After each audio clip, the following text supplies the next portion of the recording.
ഇത് മാസ് മോട്ടോഴ്സിൽ നിന്നാണ്. ഹീറോൻ്റെ ഗ്ലാമർ നമ്മൾ വർക്കിന് കയറ്റിയിട്ടുണ്ട്. അതിനകത്ത് നമുക്ക് ജോബുകളിൽ പറഞ്ഞേക്കുന്ന കംപ്ലയിൻറ്റ്സ് ജനറൽ സർവീസ്, കീ ഇടയ്ക്ക് ടൈറ്റ് കാണിക്കുന്നുണ്ട്, വാട്ടർ സർവീസ് ചെയ്യണം, പിന്നെ എഞ്ചിൻ ഓയിൽ ചെക്ക് ചെയ്തിട്ട് മാറ്റാം, പെട്രോൾ ഇറങ്ങാൻ ഒരു ബുദ്ധിമുട്ട് പോലെ, അതായത് വണ്ടി മിസ്സിങ് കാണിക്കുന്നുണ്ട്, റണ്ണിങ്ങിലിടയ്ക്ക് ഓഫായി പോകുന്ന കംപ്ലയിൻ്റ് ഉണ്ട്. പിന്നെ അതേപോലെ തന്നെ പെട്രോൾ മീറ്റർ ഇടയ്ക്ക് കംപ്ലയിൻറ്റ് കാണിക്കുന്നുണ്ട്. സെൽഫ് ചെക്കപ്പ് പിന്നെ ഫുള്ളായിട്ട് ചെക്ക് ചെയ്യണം. ബാക്ക് ബ്രേക്കിൻ്റെ ടെയിൽ ബ്രാക്കറ്റ് അടിയിൽ വന്ന പീസ് വിട്ടിരുന്നുണ്ട്, സൗണ്ട് കാണിക്കുന്നുണ്ട്. അപ്പോൾ അത് നോട്ടീനേഴ്സ് പറഞ്ഞിട്ടുണ്ട്. ടാങ്ക് ബാഗ് മാറ്റാം. അത്രയാണ് മെയിനായിട്ട് പറഞ്ഞാണ് വർക്ക് കേട്ടോ. അപ്പോൾ അതിനകത്ത് നമുക്ക് കീ നമുക്ക് അതിനകത്ത് ചെയ്യാൻ പറ്റുക, കീ ലൂബ്രിക്കേഷൻ കൊടുത്ത് ഫ്രീ ആക്കുക എന്നുള്ളതാണ് നമുക്ക് അതുമ്പോൾ ചെയ്യാൻ പറ്റുക. കാരണം നമുക്ക് ഫുൾ പീസാക്കി കഴിച്ച് ക്ലീൻ ചെയ്യൽ നടക്കില്ല. അതിൻ്റെ കോൺടാക്റ്റ് ക്ലീൻ ചെയ്യാമെന്നല്ലാണ്ട് ഫുൾ പീസാക്കൽ പോസിബിൾ അല്ല. അതല്ലെങ്കിൽ കീ ഡ്യൂപ്ലിക്കേറ്റ് ചെയ്യുന്നിടത്ത് കൊടുത്ത് ചെയ്യേണ്ടതായിട്ട് വരും. അതിനുള്ള ടൈറ്റ് ഇല്ലതാണ്. അപ്പോൾ നമുക്ക് ലൂബ്രിക്കേറ്റ് ചെയ്തിടാം. പിന്നെ നിലവിൽ എഞ്ചിൻ ഓയിലൊക്കെ മാനേഴ്സ് പറഞ്ഞിട്ടുണ്ട്. പെട്രോൾ ഇറങ്ങാനൊരു ബുദ്ധിമുട്ട് പറയുന്നുണ്ട്. അതിൻ്റെ മിസ്സിങ് കംപ്ലൈൻ്റ് ആയിട്ടാണ് കാണിക്കുക.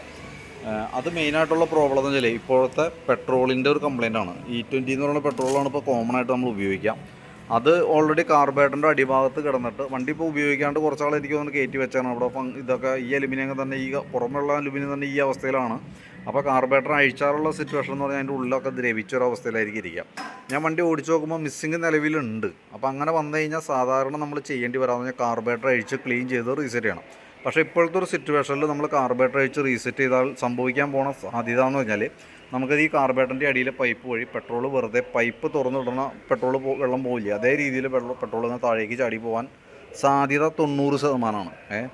അപ്പോൾ കംപ്ലൈൻറ്റ് വരാനുള്ള സാധ്യത 90%, കംപ്ലൈൻറ്റ് ഇല്ലാതിരിക്കാനുള്ള സാധ്യത 10% മാത്രമേ ഉള്ളൂ. അതിപ്പോൾ സ്വാഭാവികമായിട്ട് അങ്ങനെ അത്ര റിസ്ക് ഉള്ള കേസാകുമ്പോൾ സ്വാഭാവികമായിട്ട് കസ്റ്റമർ പറഞ്ഞാൽ മാത്രമാണ് നമ്മളത് അഴിക്കുകയുള്ളൂ, ക്ലീൻ ചെയ്യുള്ളൂ. കാരണം ഞാൻ ഇപ്പോൾ വെറുതെ അഴിച്ച് ക്ലീൻ ചെയ്ത് റീസെറ്റ് ചെയ്ത് ഉറപ്പായിട്ടും ഓവർഫ്ലോ കാണിക്കും. മിസ്സിങ്ങും ഈ പറഞ്ഞാൽ മിസ്സിങ്ങിൻ്റെ ജെറ്റ് മാറ്റി നമുക്ക് സ്വാഭാവികമായിട്ട് റെഡി ആവും. പക്ഷേ ഓവർഫ്ലോ കംപ്ലയിൻറ്റ് വരും, നമ്മൾ കാർബേറ്റർ മാറ്റേണ്ടി വരും. അപ്പോൾ അതുകൊണ്ട് തന്നെ കസ്റ്റമർ പെർമിഷൻ ഇല്ലാതെ കൊണ്ട് ഒരു കാരണവശാലും കാർബേറ്റർ നമ്മൾ തൊടില്ല, അഴിക്കില്ല.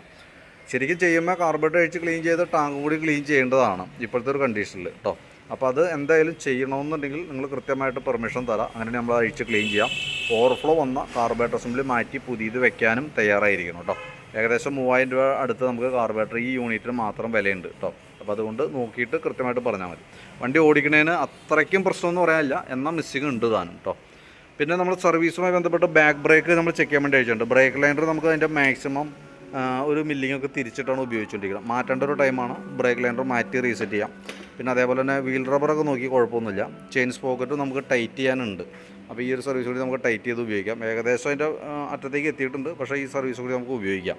ബാക്കിലത്തെ ടയറിൻ്റെ കണ്ടീഷൻ അത്ര പെർഫെക്റ്റ് അല്ല. ഏകദേശം അതിൻ്റെ ഒരു ഈ സെൻറ്ററിലുള്ള മെയിൻ ഗ്രിപ്പുകളൊക്കെ തീർന്നിട്ടുണ്ട്. സൈഡ് ഗ്രൂ മാത്രമേ ഉള്ളൂ, മെയിൻ ഗ്രിപ്പുകളൊക്കെ തീർന്നു നിൽക്കണം. അപ്പോൾ അതുകൊണ്ട് തന്നെ വണ്ടി ഓടിക്കുമ്പോൾ സൂക്ഷിച്ച് ഓടിക്കുക.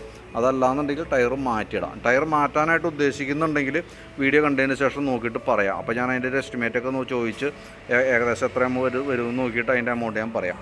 നിലവിൽ ഇടുന്ന എസ്റ്റിമേറ്റിൽ നമ്മൾ ടയർ ഉൾപ്പെടുത്തുന്നില്ല കേട്ടോ. പിന്നെ ഹബിനകത്ത് കുറച്ച് ലൈനർ ഉരഞ്ഞിട്ടുള്ള പൊടിയൊക്കെ ഉണ്ട്. അപ്പോൾ അതുകൊണ്ട് തന്നെ വണ്ടി ഓടണം. ഇത് ചെറിയ സൗണ്ടും അതേപോലെ ചവിട്ടി നിൽക്കാൻ ബുദ്ധിമുട്ടൊക്കെ കാണിക്കുന്ന പൊടിയതിൻ്റെ ഉള്ളിൽ കിടക്കുന്നതാണ്. അപ്പോൾ അതൊക്കെ ഒന്ന് ക്ലീൻ ചെയ്ത് ബ്രേക്ക് ലൈനർ ഇടുമ്പോൾ ശരിയായിക്കോളും. ബാക്കിലത്തെ വീൽ ബെയറിംഗ് ചെക്ക് ചെയ്ത് വേറെ കംപ്ലയിൻ്റ് ഒന്നുമില്ല. എയർ ഫിൽറ്റർ നമ്മൾ നോക്കുമ്പോൾ എയർ ഫിൽറ്ററൊക്കെ അത്യാവശ്യം ഫംഗസൊക്കെ കയറിയ രീതിയിൽ പൊടി ബ്ലോക്കായിട്ടൊക്കെ നിൽക്കുന്നുണ്ട്. അപ്പോൾ എയർ ഫിൽറ്ററും പ്ലഗും എന്തായാലും മാറ്റി പുതിയതിടാം, അതായിരിക്കും കുറേ കൂടി ബെറ്റർ. പിന്നെ എഞ്ചിൻ ഓയിൽ മാറ്റുന്നുണ്ട്, ഓയിൽ ചേഞ്ച് കൂടിയും കൂട്ടത്തിലേക്ക് നടത്തി വിടുന്നുണ്ട്. ഫ്രണ്ടിലേക്ക് വരുമ്പോൾ ഫ്രണ്ട് വീൽ ബെയറിംഗ് ഒക്കെ ചെക്ക് ചെയ്ത് വേറെ കംപ്ലയിൻ്റ് ഒന്നുമില്ല. കോൺസെപ്റ്റ് ചെറിയൊരു അടി കാണിക്കുന്നുണ്ട്, നമുക്ക് തൽക്കാലം ടൈറ്റ് ചെയ്തിടാം. പിന്നെ ഫ്രണ്ടിലത്തെ ബ്രേക്ക് ലൈനറൊക്കെ ആയാലും അത്യാവശ്യം നല്ല ലൈനറാണ്. ബ്രാക്കറ്റ് മാത്രം ഒന്ന് അഴിച്ച് ഗ്രീസ് ചെയ്ത് നമുക്ക് റീസെറ്റ് ആക്കാം. പിന്നെ നമ്മൾ ഈ ഭാഗത്തേക്ക് വരുമ്പോഴത്തേക്കും സെൽഫ് വണ്ടി പ്രോപ്പറായിട്ട് വർക്കിംഗ് അല്ല. ബാറ്ററി നോക്കുമ്പോൾ 2023 മോഡൽ ബാറ്ററിയാണ്. ആമറോണിൻ്റെ ബാറ്ററിയാണ്. 12 വോൾട്ട് 4 ആമ്പിയറാണ് ബാറ്ററി കപ്പാസിറ്റി. ഞാൻ അതിൻ്റെ വോൾട്ട് നോക്കുമ്പോൾ 12.27 കിട്ടുന്നുണ്ട് ഇതിനകത്ത്. ഇതിൻ്റെ പ്രത്യേകത എന്ന് വെച്ചാൽ നമുക്ക് വണ്ടി ലോഡ് കൊടുക്കുന്ന സമയത്ത് 9.5 വോൾട്ടിൽ താഴേക്ക് പോകാൻ പാടില്ല. അങ്ങനെയാണെന്നുണ്ടെങ്കിലാണ് അതിന് മുകളിലുണ്ടെങ്കിലാണ് സ്മൂത്തായിട്ട് സെൽഫ് വർക്ക് ചെയ്യുള്ളൂ. അപ്പോൾ നമ്മളിപ്പോൾ ലോഡ് ടെസ്റ്റ് ചെയ്യുന്ന സമയത്ത് ഇതിനകത്ത് വോൾട്ട് പോകണുണ്ട് 5.3 ഇഞ്ചിലേക്കൊക്കെ പോകാം.